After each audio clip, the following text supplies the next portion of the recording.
Driving It Home with ABOR's housing economist, Dr. Clare Knapp. Hi, everyone. Welcome back to another episode of Driving It Home. It's our very first episode of 2025, and we are so excited to be starting the year with you. Today's episode is all about what's ahead this year in the Austin housing market. And P.S., if you want an even more in-depth conversation about the Austin housing market in 2025, our kickoff 2025 event is on January 30th from 10 to noon here at our headquarters. All right. Well, we're back. I'm here today with our housing economist, Dr. Clare Knapp, who's going to help us break down the new year for us. Clare, welcome back. Oh, happy to have you. Happy New Year. Happy New Year. On a broader level, what can we generally expect for 2025? So I think the good news is that the market is going to look fairly similar to what we saw in 2024. And I think that's good news in the sense that, number one, we're able to set expectations reasonably. And number two, what we saw in 2024 was really that steady goes-it housing market, where we really didn't see much of a change at all in the median sales price or closed sales on a year-over-year basis. We saw an uptick in inventory, which certainly brought welcome relief to buyers, especially those first-time buyers. So, again, I think really good news moving into 2025 in that we kind of generally know what to expect and can plan for it. Okay, so I'm going to pause you there because I think if I was a listener, I would be like, you're telling me that it's going to be the same as last year. Are you kidding me? But what I hear you saying, and I think it's true, is that when we know, we can plan. And when we can confidently say that things are going to be pretty steady and steadfast, there's no surprises, at least that we can tell so far. So while it feels a little deflating to say it's going to be steady goes it, we can definitely have a consistent message for our buyers and sellers. Right. And I'd also just tack on to that, when we think about home prices and closed sales, of course, our tendency is, and I do it myself, our tendency is to focus on a year-over-year basis. But we know that that really doesn't tell us the full story, right? So if we're thinking about the median sales price, for instance, that has risen precipitously over the past several years. If you're looking from 2019 to 2024, that over 40% increase in the median sales price.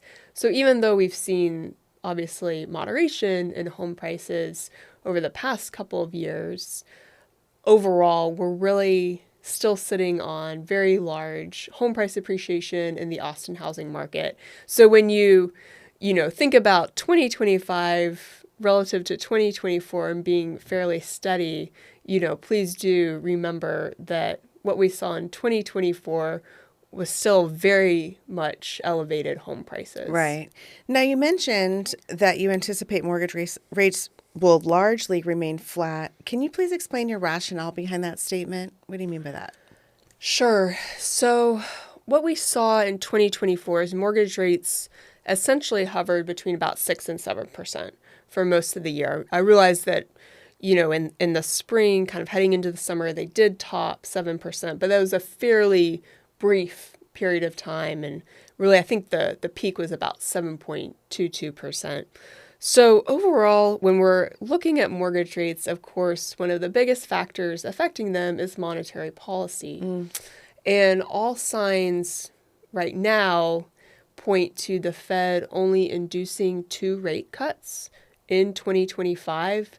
And Fed Chair Powell, in his December meeting, that was the Fed's latest meeting, he indicated that rate hikes are also not off the table. I doubt that we will see that, but very clearly trying to set the tone that, monetary policy, those rate cuts are going to occur on a slower incremental basis than perhaps people had necessarily otherwise thought. And those expected rate cuts of 2, that's down from 4. So, I think all signs point to mortgage rates kind of remaining steady.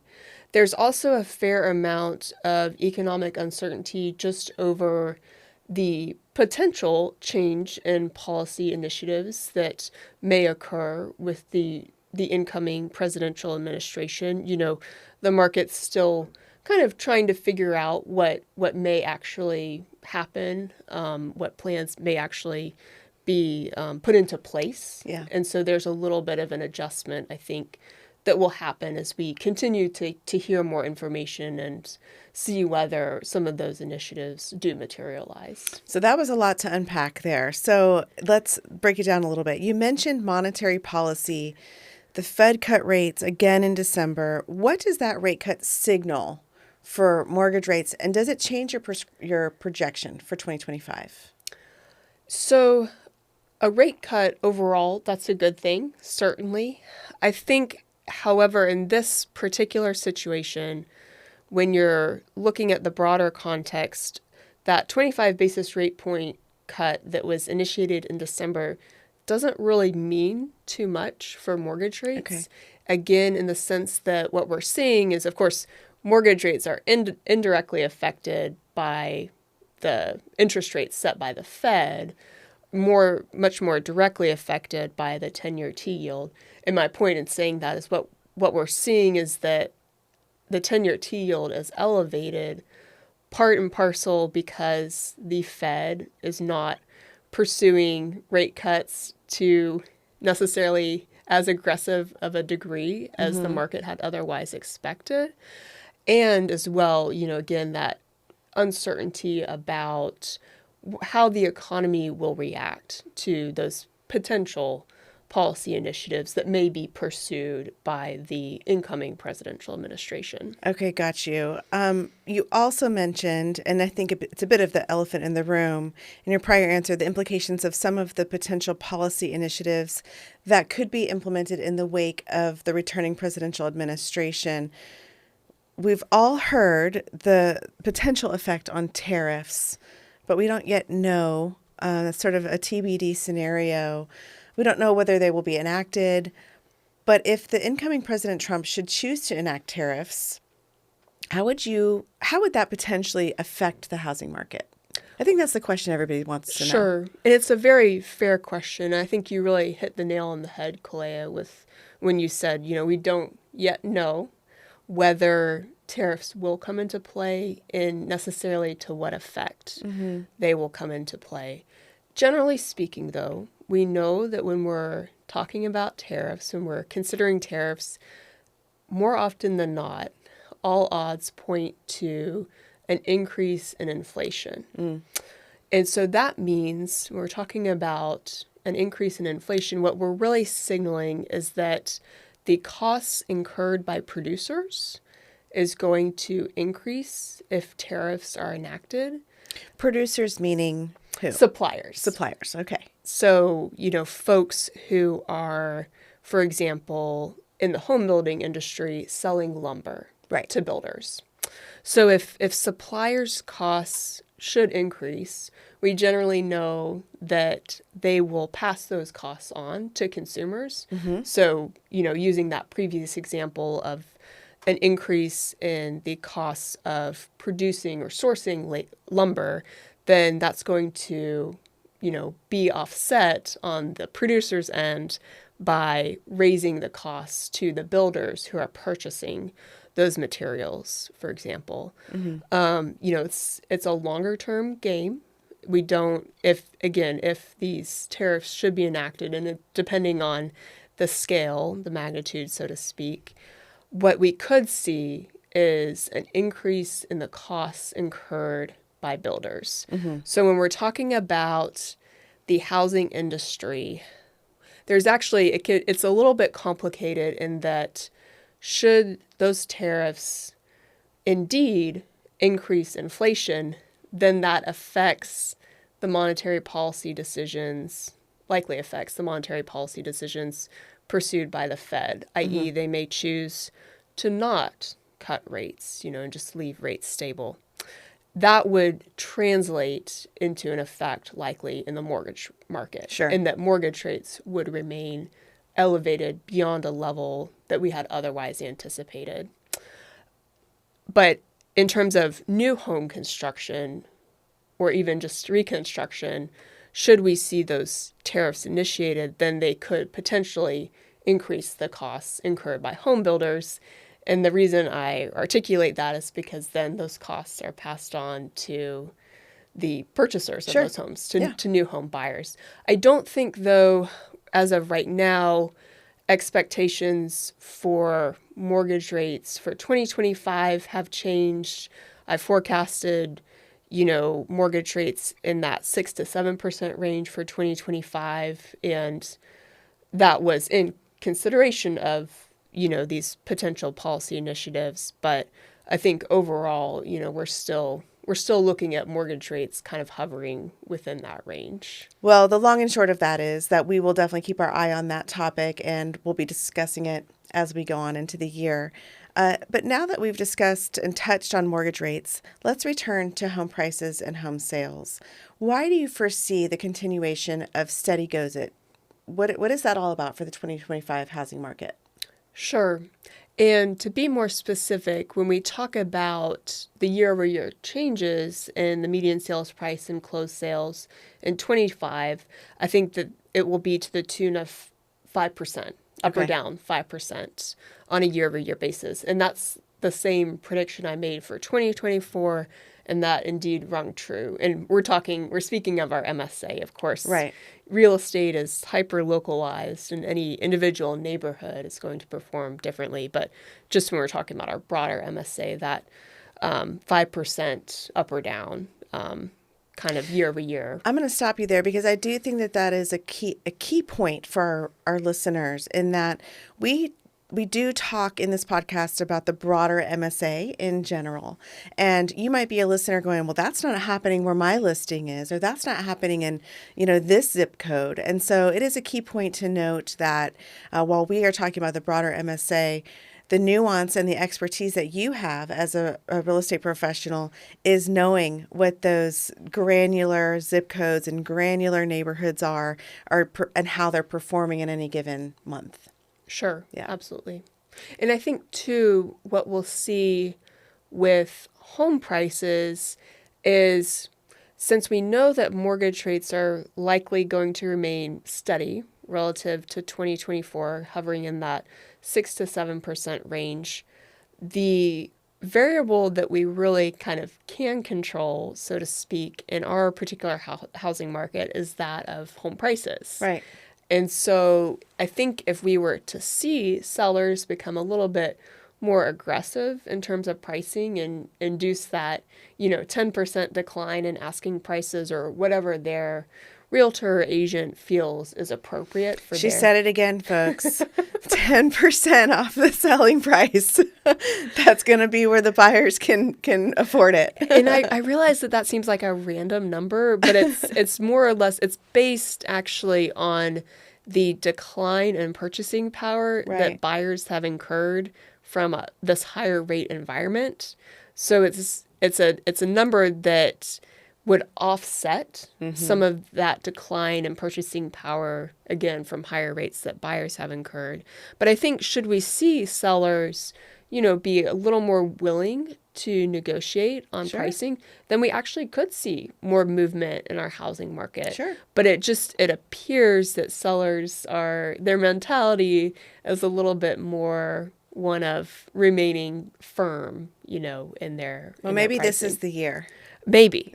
I know our members can get them Get them off the sidelines. So what are some of the key opportunities facing buyers and sellers this year? What can we expect for the housing market? So heading into 25, we have the most inventory that buyers have seen in over a decade. I mean, really going on 15 years.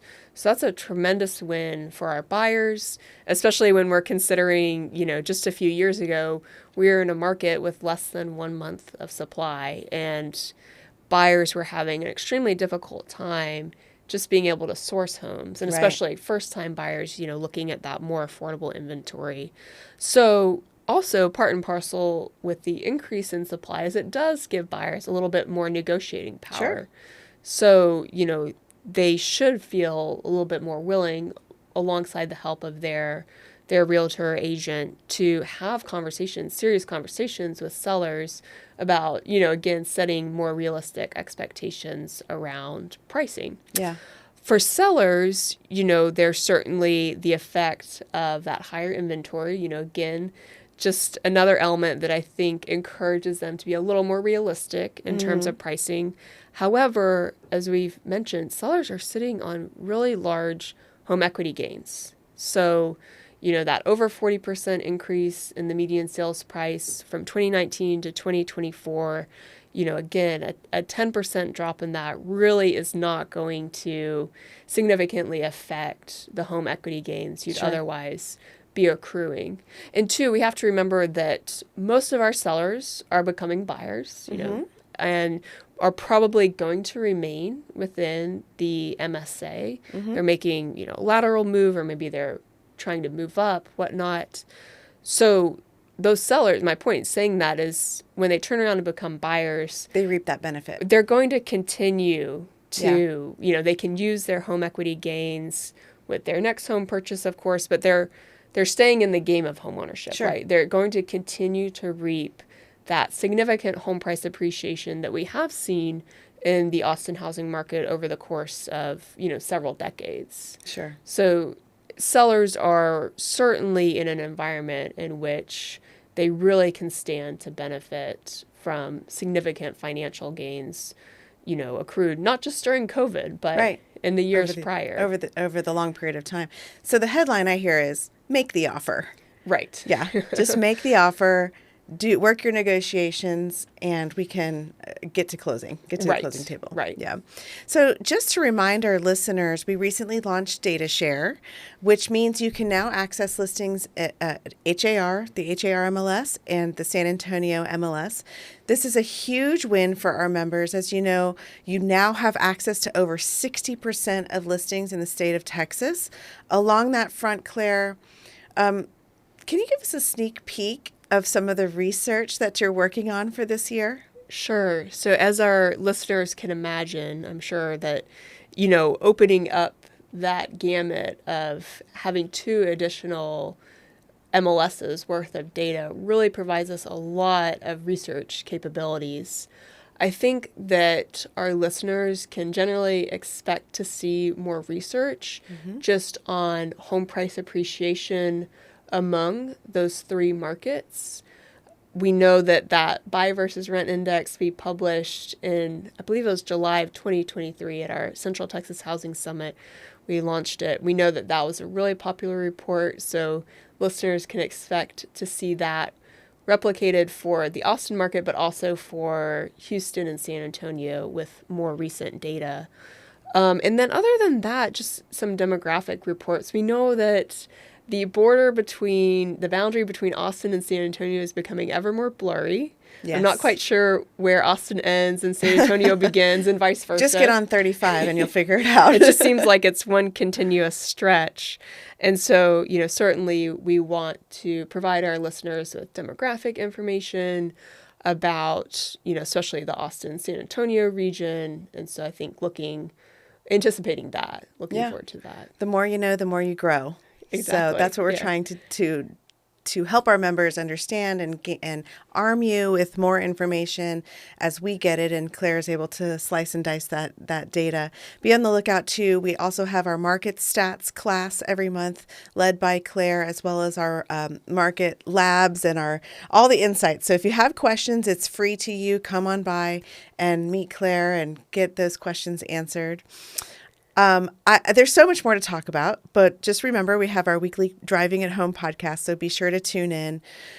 That's a wrap for this episode, our very first episode of Driving at Home this year. Just as a reminder, the 2025 kickoff is on January 30th from 10 to noon here at headquarters. Please be sure to check us out, and Happy New Year, everyone. We'll see you soon. Happy 2025. Go out and sell some homes. That's right.